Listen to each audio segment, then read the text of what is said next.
gobies swim against strong currents and descend the slippery, overhanging rocks of high waterfalls using mouth and pelvic suckers. While some other fish species are known for their waterfall climbing feats, none of them jump onto and over dry rocks like the rock climbing goby.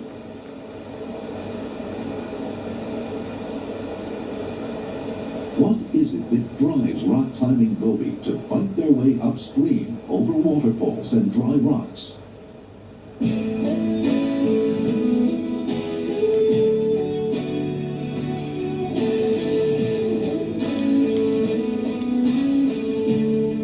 Rock climbing goby is a species of goby that lives in fresh water and has a life history very similar to sweetfish.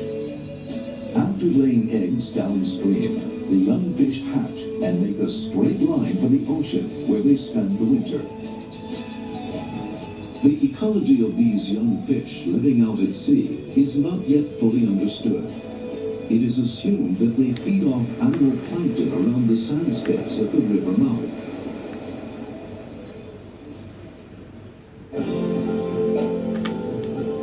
In spring, these goby form schools in estuaries and head upstream in groups, only eating algae once they enter the river system. Starting out in schools of small fish, rock climbing goby gradually begin to dominate single rocks and mark out their territory as they grow in size. It's not difficult to imagine that fish able to monopolize the algae supply will grow larger and head further upstream where there is less competition. In this respect, rock climbing goby are extremely similar to sweetfish, but there are several critical differences between the two species.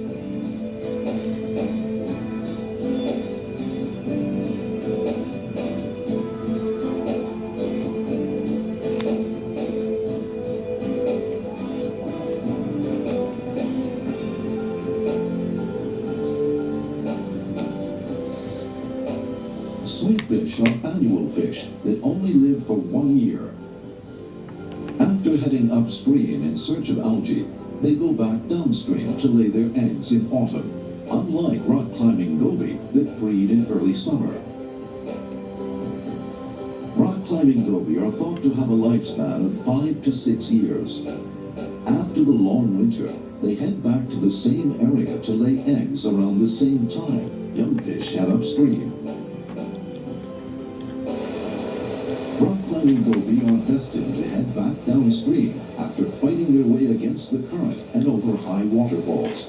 But we still don't know when exactly it is that this takes place.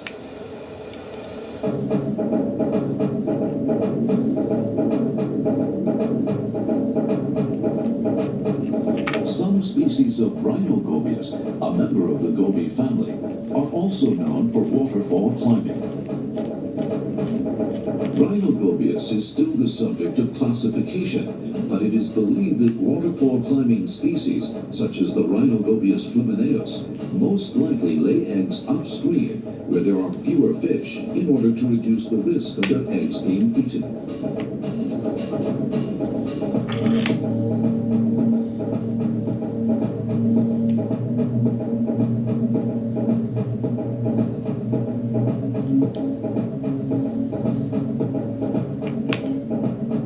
There is no advantage for rock climbing goby to lay eggs in this way, and they make the arduous journey upstream and over waterfalls later than sweetfish and Rhinogobius flumineus.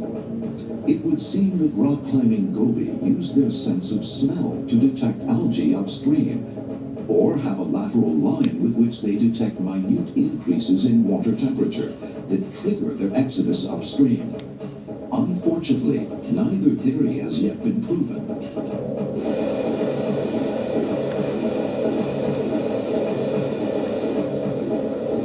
Algae in upstream areas rely on rises in water temperature and extended sunlight to grow. It would therefore be dangerous to venture upstream should the river dry up, exposing this algae. Sweetfish and rhinogobius are believed to head upstream early to preserve the species, or to grow large and gain an advantage during egg laying. For reasons largely unknown, rock climbing goby mysteriously lay their eggs at a different time and appear to confirm algae growth before making their way upstream.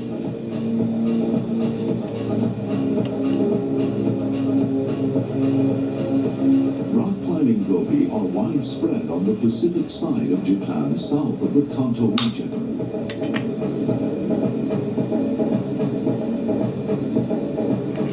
While there's no accepted theory as to why they inhabit certain rivers and not others located nearby, many of these rivers have well-developed sand spits at the river mouth. In the case of the well-researched sweetfish sharing a similar life history, sand spits are not regarded as having any bearing on their journey upstream. A proper understanding of the life history and sensor mechanism of rock climbing goby may very well serve to overturn such theories.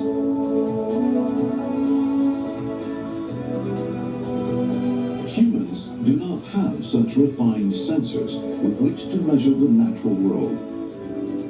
However, humankind possesses the power of analysis, one that goes beyond our natural limitations.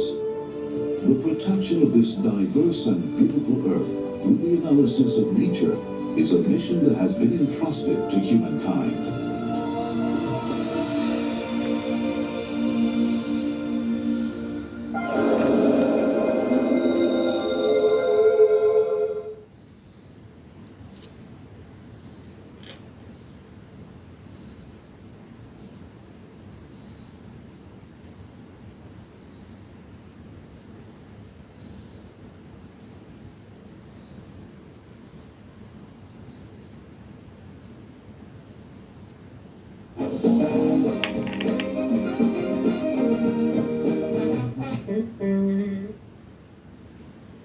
Vroeger had ik gewoon een doorlichtplekken. Ik lig al zo lang op de bank. Dan kun ik nog even bij me zitten. Ik zeg, meisje, ik kan niet meer zitten, ik kan niet meer liggen, ik kan niet meer staan, ik wil naar bed. Ik vind de moederrol superleuk en liefdevol, maar ik vind het niet sexy. Begin nu niet bij me ook aan. Ja, wat heb ik eigenlijk gedaan? One van, 2 guys, 7 days and 22 of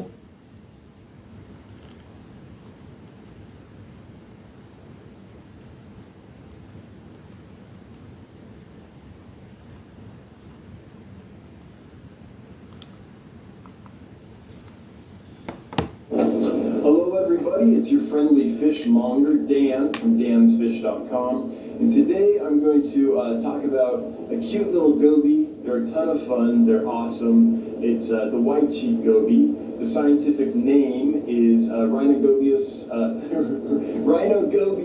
duospilus. It used to be Rhinogobius wui, which is way more fun, W-U-I, but it got reclassified to duospilus.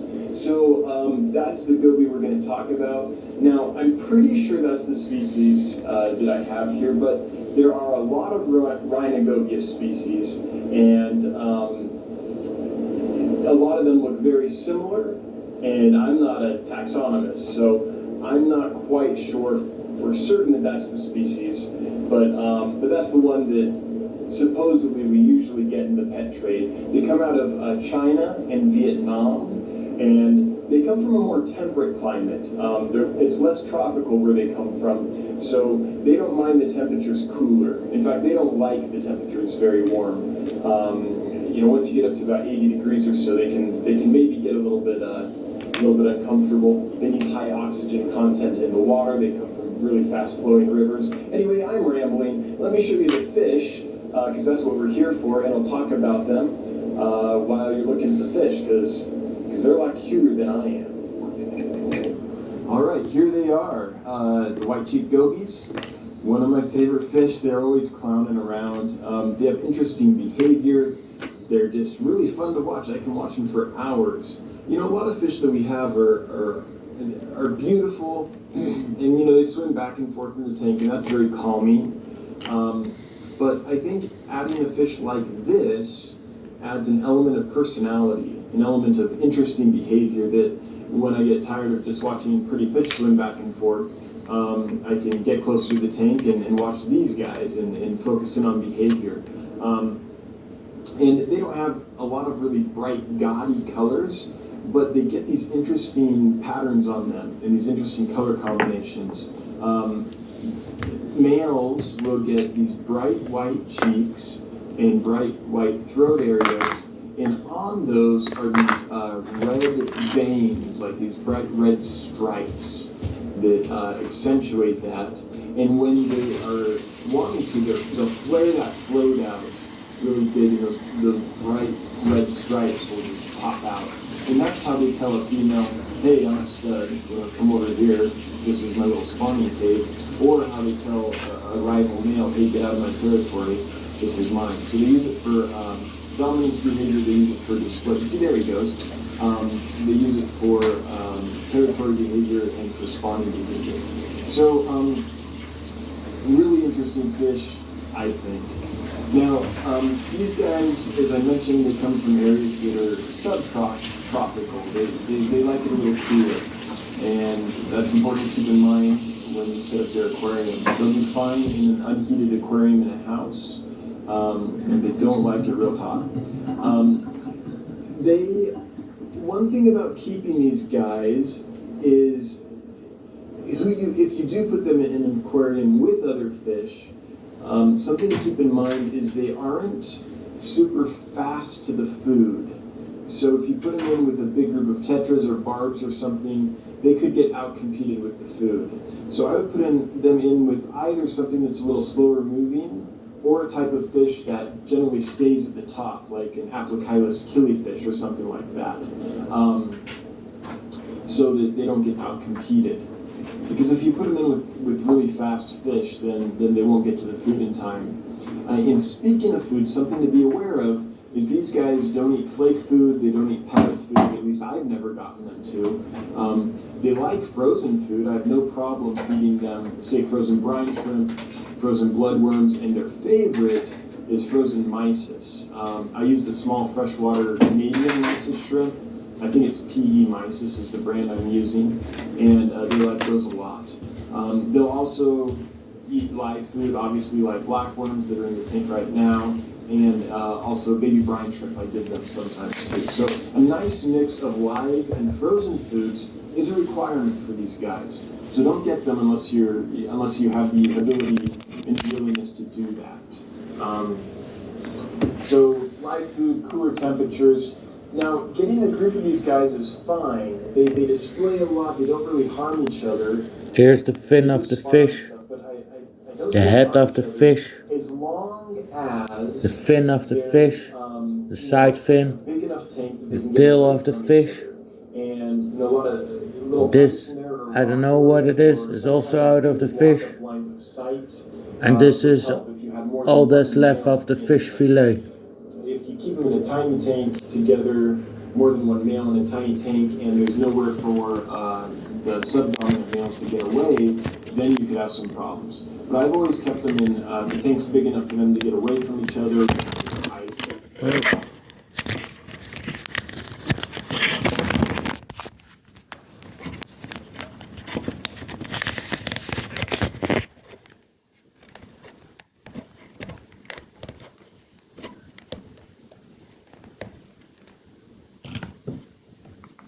And other stuff in there that they can hang out in and go into. And still, I want to get the hook out of his head.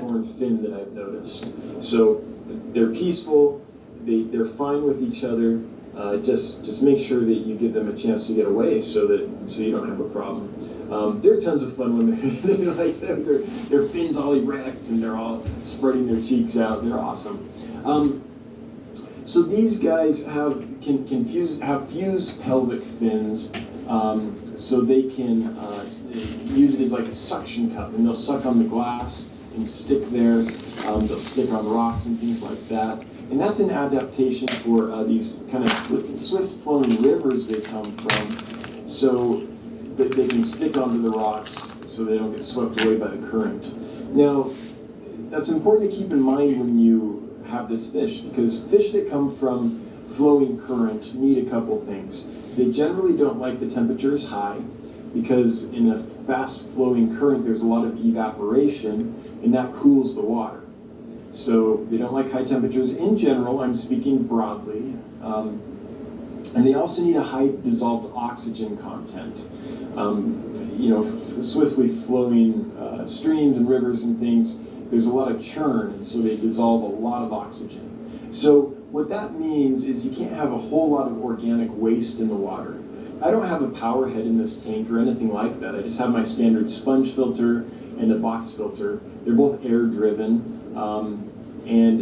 There's not any more flow in this tank than in my other aquariums. But I do keep the water really clean. If you get organic wastes in there and bacterial blooms and things like that, then those will absorb a lot of oxygen, and then there won't be enough oxygen available for the fish. So keep the water clean, and by clean I mean chemically clean and not full of waste. That's what I mean. I have particulates floating around in all my tanks. So I'm not saying it has to be crystal clear.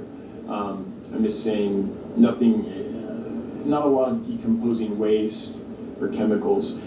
Flowing streams also have very little in the way of, say, ammonia or nitrite or even nitrate. So keeping a well-established tank would do well for these guys. So breeding, how these guys breed is the male will typically excavate a small cave or crevice out under a rock, and then he'll go display to the females and hopefully lure her into the cave, and she'll lay her eggs, and then the male will guard them until they hatch. Now, once they hatch and are free swimming, then they'll be preyed upon. So to breed these guys, I've had them breed, but I've never removed the eggs and raised the fry. But they'll breed in these tubes, little PVC tubes, without any problem. And then you can remove those to a rearing tank if you want. Or if you only had a couple in a tank, you could remove all the fish besides the male and hatch them and raise them that way. When they hatch, from other people that have done it, I know that the babies are big enough to eat baby brine shrimp right off the bat, and microworms, things like that. So the babies reportedly are actually fairly simple to raise. So I hope to get that done in the near future. But something fascinating about these guys is, gobies came in from the ocean, and a lot of freshwater goby species, they spawn in the freshwater in the rivers, but then those eggs and larvae are washed down to the ocean, and they develop in salt water until they're adults, and then they return to freshwater to breed, kind of like salmon, right? These are a landlocked species, so these are locked in freshwater. So they spawn and live in rivers, and the babies can be washed down to lakes where they grow and develop until they're big enough to swim back up the river. But they don't need salt water or brackish water. Oh man, that PVC is shining bright right there. Sorry about that. That'll get fixed in just a moment.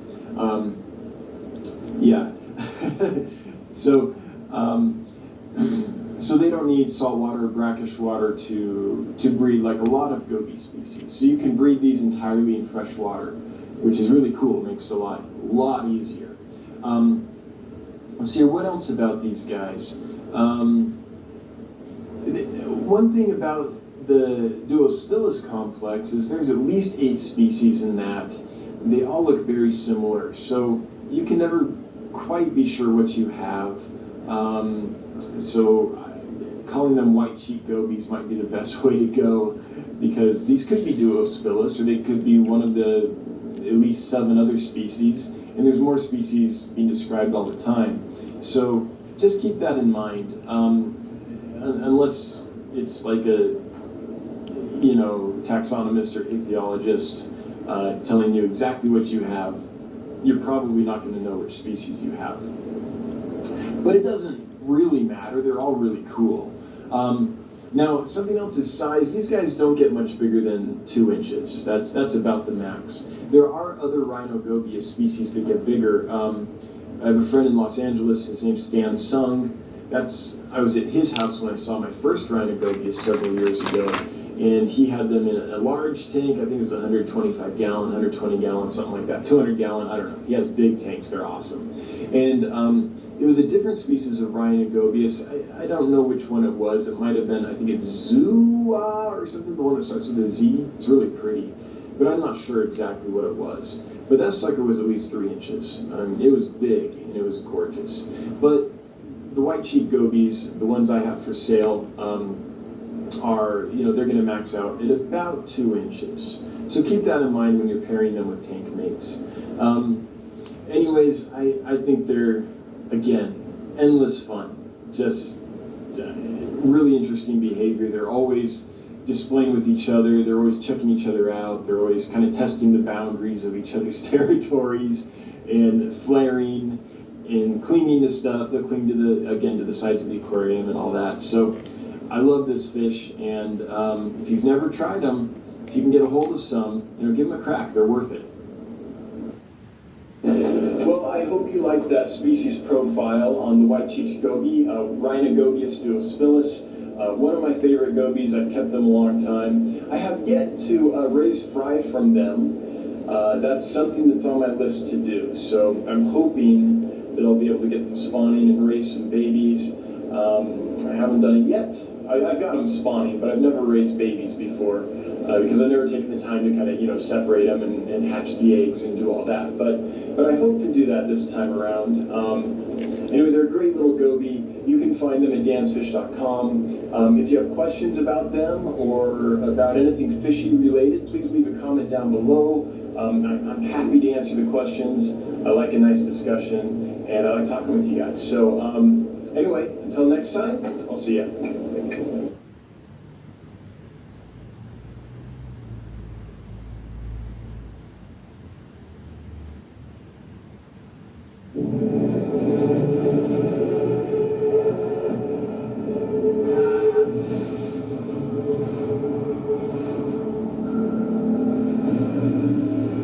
Dynamic air suspension, all-wheel steering, configurable terrain response,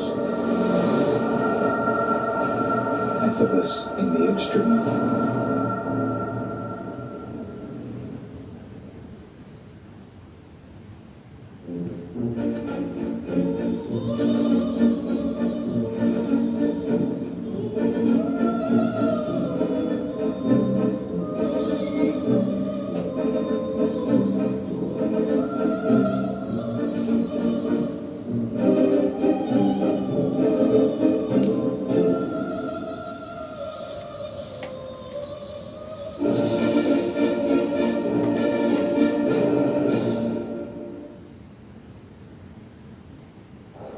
Welcome. Well, I'm not sure this is going to be a new series, but it's something we're going to do, and I think I'm going to